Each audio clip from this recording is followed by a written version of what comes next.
অবশেষে সকল প্রতীক্ষার অবসান ঘটিয়ে 12ই ফেব্রুয়ারি উপস্থাপিত রাজ্য বাজেটে ডিএ বা মহার্ঘ ভাতা 4% বৃদ্ধি করেছে পশ্চিমবঙ্গ সরকার।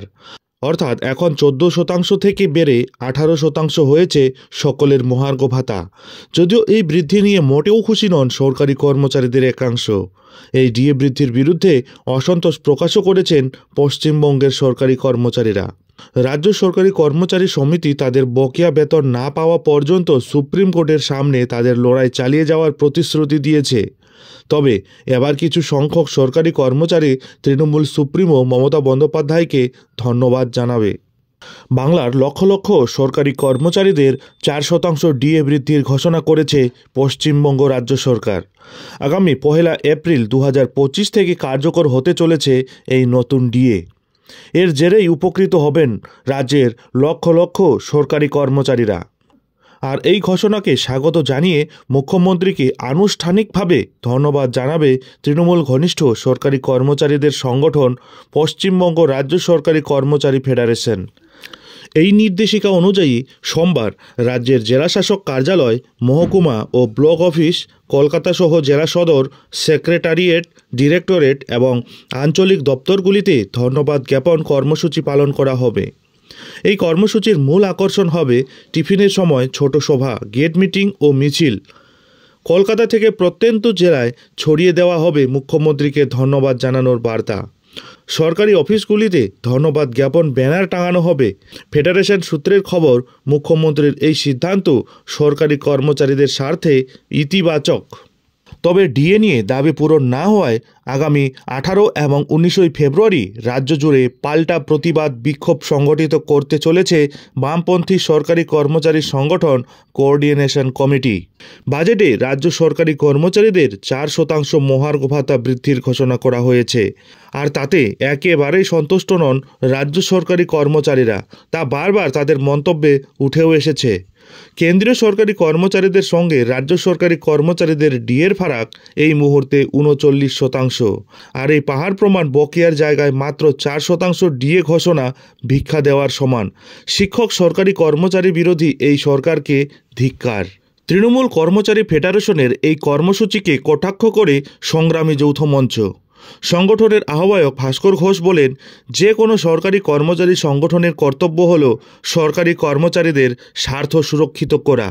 কিন্তু দেখা যাচ্ছে তৃণমূল সমর্থিত সরকারি কর্মচারী ফেডারেশন রাজ্য সরকারের পদহেলন করে রাজনৈতিক সংগঠনের মতো কাজ করছে, যা কোনো সরকারি কর্মচারী সংগঠনের পক্ষে কাম্য নয়।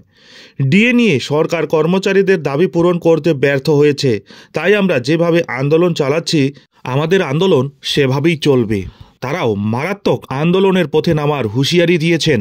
আর এরই মধ্যে কনফেডারেশন অফ স্টেট গভর্নমেন্ট এমপ্লয়িজের সভাপতি শ্যামল কুমার মিত্র সংবাদ মাধ্যমে একটি চমকপ্রদ তথ্য তুলে ধরেছেন।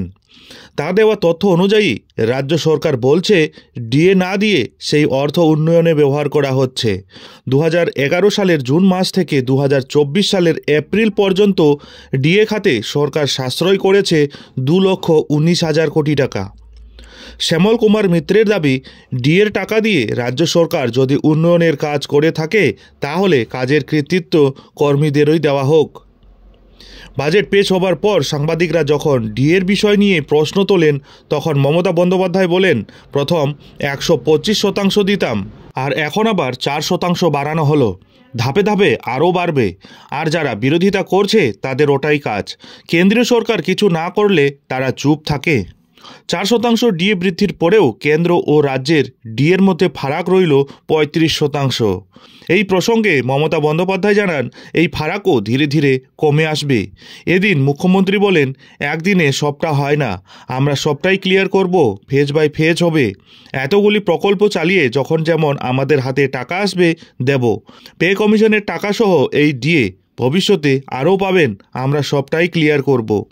এবারের রাজ্য বাজেটে সরকারি কর্মচারীদের জন্য 4% মহার্ঘ ভাতা ঘোষণা করেছেন মমতা বন্দ্যোপাধ্যায়। রাজ্য সরকারি কর্মচারীদের জন্য এই 4% ডিএ ঘোষণায় সরকারি কর্মচারীদের একাংশ উচ্ছ্বসিত হলেও অন্য অংশ কিন্তু খুশি নয়। এজন্য আগামী সোমবার মুখ্যমন্ত্রীকে রাজ্য জুড়ে ধন্যবাদ জানানোর কর্মসূচি নিয়েছে পশ্চিমবঙ্গ রাজ্য সরকারি কর্মচারী ফেডারেশন। চেয়ারম্যান মানস ভূঁইয়া এবং আহ্বায়ক প্রতাপ নায়েকের তরফে একটি বার্তা পৌঁছে গিয়েছে জেলায় জেলায়। তবে তারপরেও সরকারি কর্মচারীদের একাংশ কিন্তু এতে খুশি নন। এই 4% ডিএ ঘোষণাকে তৃণমূল ঘনিষ্ঠ সরকারি কর্মচারীদের সংগঠন পশ্চিমবঙ্গ রাজ্য সরকারি কর্মচারী ফেডারেশন স্বাগত জানালেও তার প্রতিবাদ জানাবে কিন্তু সংগ্রামী যৌথ মঞ্চ। তাই দাবি আদায়ের জন্য রাস্তায় নেমে আন্দোলন করতে হবে। তাই দুদিনের প্রতিবাদ কর্মসূচি ঘোষণা করা হচ্ছে। আগামী 18 এবং 19 ফেব্রুয়ারি রাজ্যের সরকারি অফিসে প্রতিবাদ কর্মসূচি করা হবে।